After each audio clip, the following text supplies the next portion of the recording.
Childe Roland to the Dark Tower came, by Robert Browning. See Edgarsong in Lear. My first thought was, he lied in every word, that hoary cripple, with malicious eye askance to watch the working of his lie on mine, and mouth scarce able to afford suppression of the glee that pursed and scored its edge at one more victim gained thereby. What else should he be set for with his staff? What, save to waylay with his lies, ensnare all travellers who might find him posted there and ask the road? I guessed what skull-like laugh would break, what crutch gin write my epitaph for pastime in the dusty thoroughfare, if at his counsel I should turn aside into that ominous tract which, all agree, hides the dark tower. Yet acquiescingly I did turn as he pointed, neither pride nor hope rekindling at the end descried so much as gladness that some end might be. For, what with my whole world-wide wandering, what with my search drawn out through years, my hope dwindled into a ghost not fit to cope with that obstreperous joy success would bring. I hardly tried now to rebuke the spring my heart made, finding failure in its scope. As when a sick man very near to death seems dead indeed, and feels begin and end the tears, and takes the farewell of each friend, and hears one bid the other go, draw breath freelier outside, since all is o'er, he saith, and the blow fallen, no grieving can amend. While some discuss if near the other graves be room enough for this, and when a day suits best for carrying the corpse away, with care about the banners, scarves, and staves, and still the man hears all, and only craves he might not shame such tender love and stay. Thus I had so long suffered in this quest, heard failure prophesied so oft, been writ so many times among the band, to wit, the knights who to the dark tower's search addressed their steps, that just to fail as they seemed best, and all the doubt was now, should I be fit. So, quiet as despair, I turned from him, that hateful cripple, out of his highway, into the path he pointed. All the day had been a dreary one at best, and dim was settling to its close, yet shot one grim red leer to see the plain catch its astray. For mark, no sooner was I fairly found, pledged to the plain, after a pace or two, than, pausing to throw backward a last view o'er the safe road, 'twas gone. Grey plain all round, nothing but plain to the horizon's bound. I might go on, naught else remained to do. So on I went. I think I never saw such starved ignoble nature. Nothing throve. For flowers, as well expect a cedar grove. But cockle, spurge, according to their law, might propagate their kind, with none to awe. You'd think a burr had been a treasure trove. No, penury, inertness, and grimace, in some strange sort, were the land's portion. "See, or shut your eyes," said nature peevishly. "It nothing skills. I cannot help my case. 'Tis the last judgment's fire must cure this place, calcine its clods, and set my prisoners free." If there pushed any ragged thistle-stalk above its mates, the head was chopped. The bents were jealous else. What made those holes and rents in the dock's harsh swathed leaves, bruised as to balk all hope of greenness. 'Tis a brute must walk, pashing their life out with a brute's intents. As for the grass, it grew as scant as hair in leprosy. Thin, dry blades pricked the mud, which underneath looked kneaded up with blood. One stiff, blind horse, his every bone a stare, stood stupefied, however he came there, thrust out past service in the devil's stud. Alive? He might be dead for aught I know, with that red, gaunt and colloped neck a-strain, and shut eyes underneath the rusty mane. Seldom went such grotesqueness with such woe. I never saw a brute I hated so. He must be wicked to deserve such pain. I shut my eyes and turned them on my heart. As a man calls for wine before he fights, I asked one draught of earlier, happier sights, ere fitly I could hope to play my part. Think first, fight afterwards, the soldier's art. One taste of the old times sets all to rights. Not it. I fancied Cuthbert's reddening face beneath its garniture of curly gold. Dear fellow, till I almost felt him fold an arm in mine to fix me to the place that way he used. Alas, one night's disgrace. Out went my heart's new fire and left it cold. Giles, then, the soul of honour, there he stands, frank as 10 years ago when knighted first. What honest men should dare, he said, he durst. Good, but the scene shifts.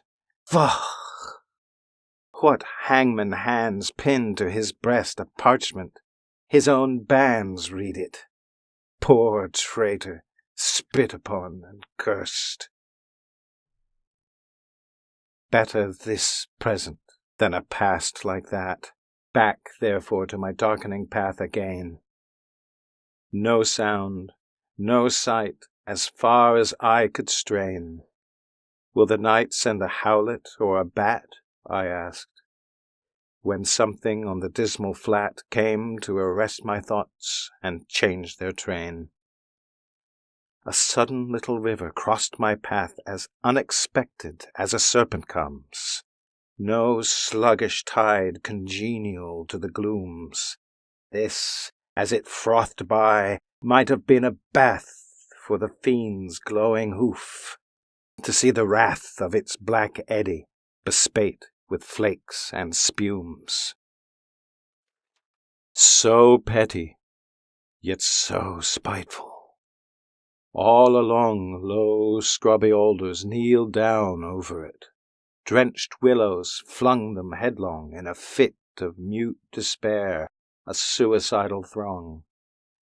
The river, which had done them all the wrong, whate'er that was, rolled by, deterred no whit.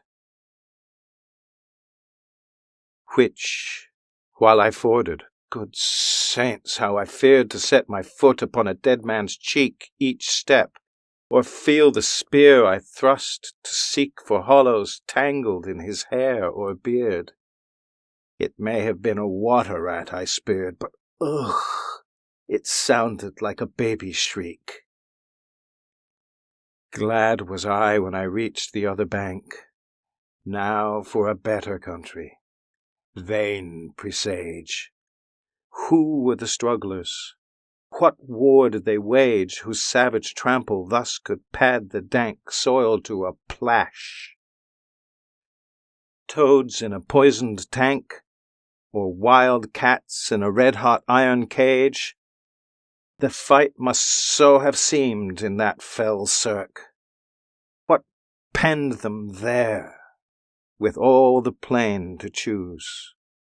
No footprint leading to that horrid mews, none out of it. Mad brewage set to work their brains, no doubt, Like galley slaves the Turk pits for pastime Christians against Jews. And more than that, a furlong on, why there, what bad use was that engine for? That wheel or brake, not wheel, that harrow, fit to reel men's bodies out like silk, with all the air of Tophet's tool on earth left unaware, or brought to sharpen its rusty teeth of steel. Then came a bit of stubbed ground, once a wood, next a marsh, it would seem, and now mere earth, desperate and done with. So a fool finds mirth, makes a thing, and then mars it, till his mood changes, and off he goes. Within a rude bog, clay and rubble, sand and stark black dearth. Now blotches rankling, coloured gay and grim, now patches where some leanness of the soils broke into moss or substances like boils. Then came some palsied oak, a cleft in him like a distorted mouth that splits its rim, gaping at death and dies while it recoils. And just as far as ever from the end, naught in the distance but the evening, naught to point my footstep further. At the thought, a great black bird, Apollyon's bosom friend, sailed past, nor beat his wide wing dragon-penned that brushed my cap, perchance the guide I sought. For, looking up, aware I somehow grew, spite of the dusk, the plain had given place all round to mountains, with such name to grace, mere ugly heights and heaps now stolen into view. How thus they had surprised me, solve it, you. How to get from them was no clearer case. Yet half I seemed to recognize some trick of mischief happened to me, God knows when, in a bad dream, perhaps. Here ended, then, progress this way, when, in the very nick of giving up one time more, came a click, as when a trap shuts, you're inside the den. Burningly it came on me all at once. This was the place. Those two hills on the right, crouched like two bulls locked horn in fight, while to the left a tall scalped mountain, dunce, dotard, a dozing at the very nonce after a life spent training for the sight. What in the midst lay but the tower itself?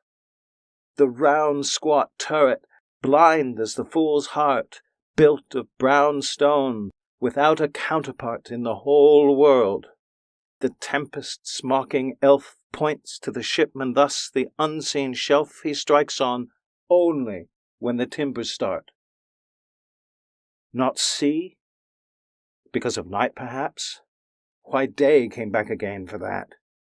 Before it left, the dying sunset kindled through a cleft. The hills, like giants at a hunting, lay chin upon hand to see the game at bay. Now stab and end the creature, to the heft! Not here, when noise was everywhere. It tolled, increasing like a bell. Names in my ears of all the lost adventurers, my peers, how such a one was strong, and such was bold, and such was fortunate, yet each of all lost. One moment knelled the woe of years. There they stood, ranged along the hillsides, met to view the last of me, a living frame for one more picture. In a sheet of flame I saw them, and I knew them all. And yet Dauntless, the slug horn to my lips I set, and blew. Childe Roland to the dark tower came.